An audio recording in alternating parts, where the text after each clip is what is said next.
Hello everyone, this is Tim, and I'm going to try to get in a few videos here while my wife is taking the kids out to Joann Fabric Store. And luckily for me, she let me get out of that trip because I really don't like that store. You know, I get into that position where I'm behind my wife with like my hands behind my back, and I take the submissive role and just walk around for a while. So it's nice that I don't have to go to Joann Fabrics today. So I figured I'd try to squeeze in a few videos while I could. And here we are. So today I was thinking about an old video producer on YouTube named TowerGuard DM. And he was really great for doing overviews, really quick videos, just showcasing some of the products that are available for a certain line of RPGs. And one in particular, jumped out at me that he did of this from the Midnight setting from Fantasy Flight Games. And I used to have the first edition of Midnight, but this is the 3.5 edition, the second edition, I guess, the second production of this setting. So I have this, and this book is really good. It's very thick, has lots of information on the setting, the world, all the details about the various races. It has a beautiful map here. And this is one of my favorite settings, and I think for me, this is probably one of the closest settings to Tolkien that I can game in without feeling like I'm trudging around in my my favorite setting and like damaging it. I don't know if you guys have this, but when I have a favorite setting, I almost feel like I don't want to mess it up. I have this sort of OCD compulsion to try to be as true to the source as possible. And it's kind of silly, with a name like Samwise 7 RPG, you think that I'd be playing in Middle-earth all the time, and that's not the case, actually. I sort of hold that setting on a little bit of a pedestal, I think. But with Midnight setting, it's sort of a Lord of the Rings, Middle-earth sort of setting, except Sauron 1. So things get a little bit darker, they're harsher, deadlier. Most of the time you play characters that are freedom fighters fighting against this evil empire led by this the only god on the entire world that has any influence on things. But I've also found that you can take the role of evil henchmen, generals, evil priests. They're called legates in this setting, and you can have a lot of fun with that. I've actually played. Let me think here. In this setting, I've used 3 different RPGs for this because for a long time I got burned out on 3.5 Dungeons and Dragons. So I had a hacked version of World of the Darkness that I've used for this. I think I used BRP once. Don't really remember all the different games that I've used, but I really enjoy the setting. I like it. It just seems different to me than a lot of the other ones that are out there, and it's close enough to Tolkien and to fantasy in general that I really get into it. But it has that nice twist on the end that takes it in a different direction. So I'm just going to go through and show you some of the different books that you can get available, that you can purchase for this. Steel and Shadow. And this pretty much gives you some ideas for warriors and fighters and these sorts of things, rangers. And in every single one of these books, there's these nice dark illustrations that sort of remind me of Vampire and the World of Darkness games. They're all black and white, but they're just really dark. You can barely make out what's in them. And I've always liked black and white art, but those sorts of images are all the way through. So there's that. There is Minions of Shadow. Sorry, you can't see these all that well. But this is basically something you can use to come up with some creatures and villains to use and throw at your party. Or, in the case when I ran my Legate campaign, you can use things in here as servants, as minions and monsters to send after the heroes, the freedom fighters that you're trying to wipe off the face of the earth. The reason the setting's so dark at times is genocide is a part of the game. Dwarves and elves are killed on sight, so it makes things a little bit harder. You have to sneak around, you have to be stealthy. You can't really just go in and fight to the death all the time. I mean, I guess you could, but you'd be rolling a lot of characters.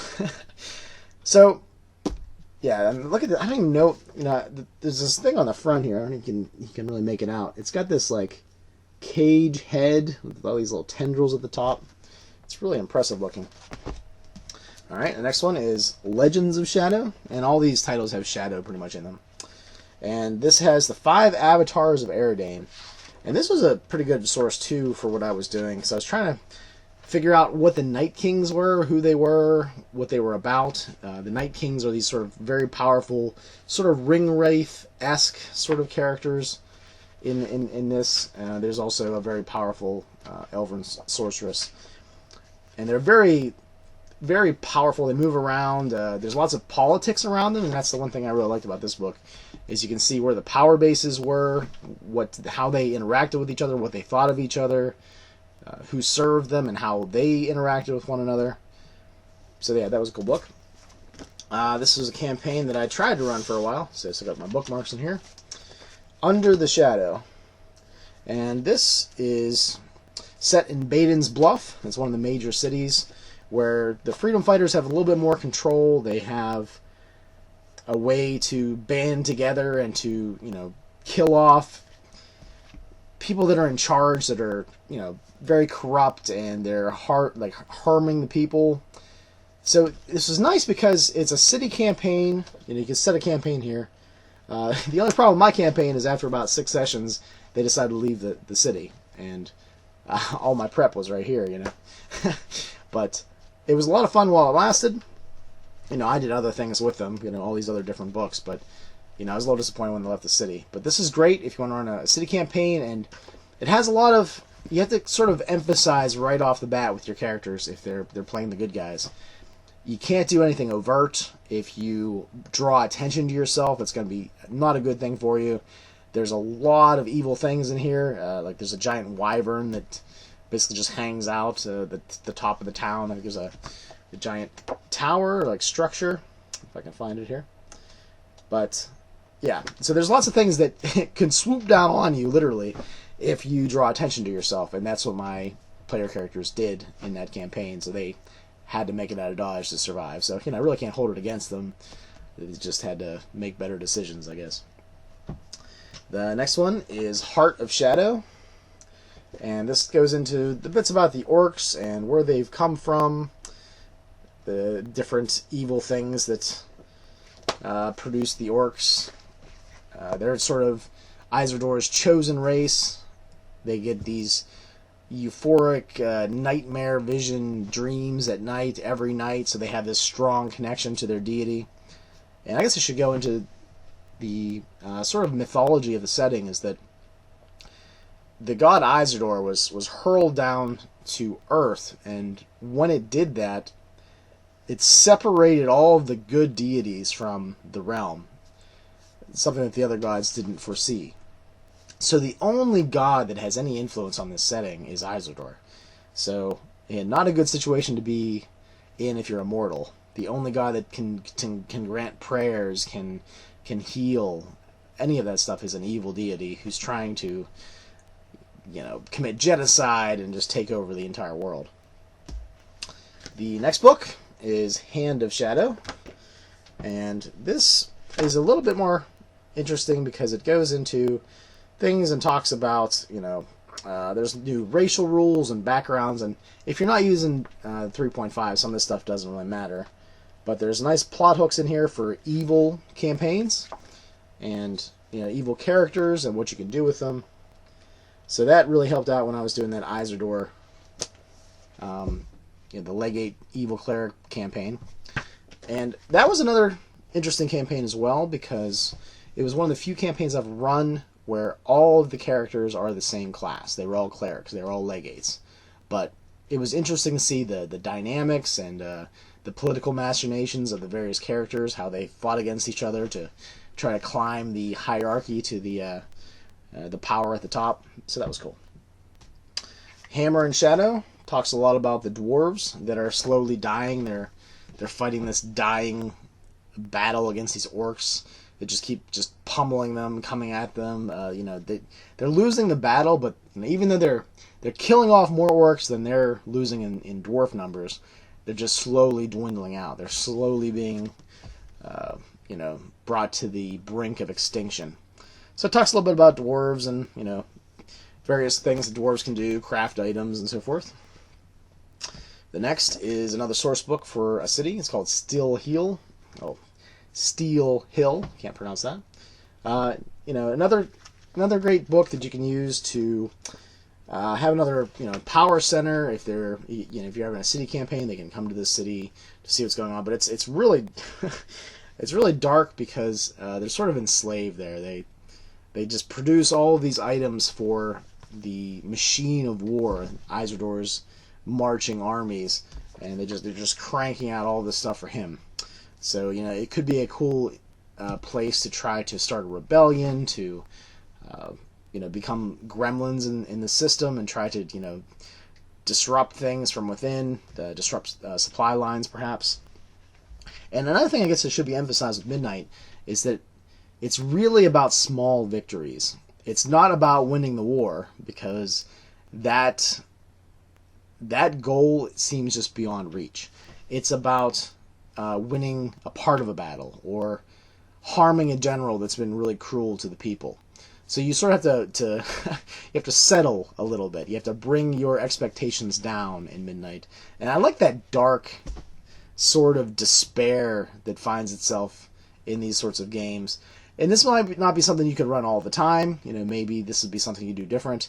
I've found with players that they don't tend to like the dark, despairing stuff like I do. Like I like Wraith the Oblivion and this, and various games out there. Vampire sometimes, I guess, has a little bit of that.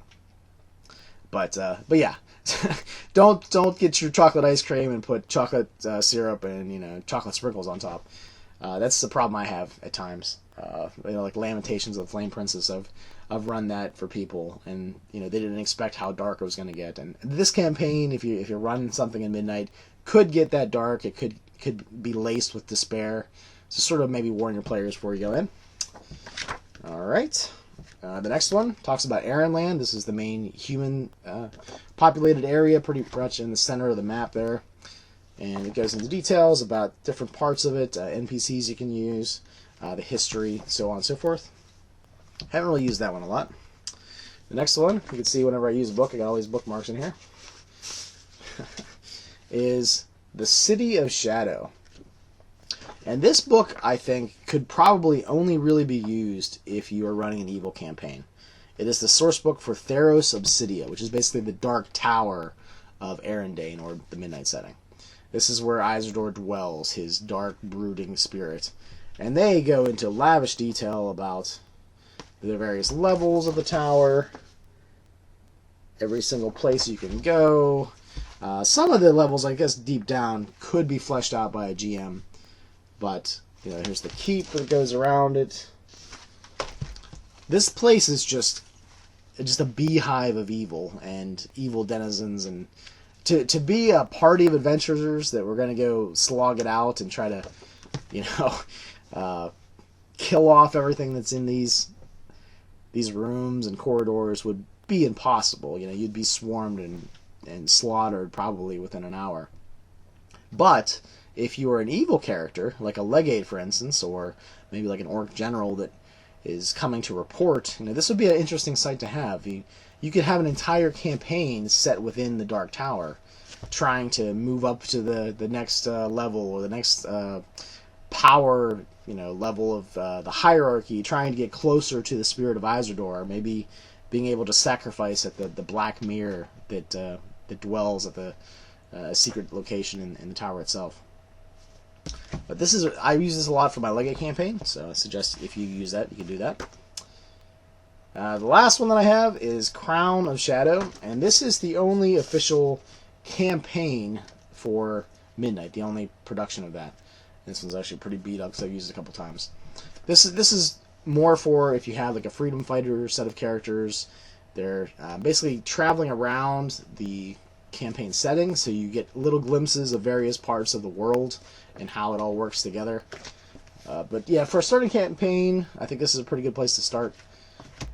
It gives you some insight on the setting itself, some of the NPCs, some of the ways of the world, how it works, how it all gets along, how evil Isildur is and all of his plans. But yeah, this is my little collection. It's not complete.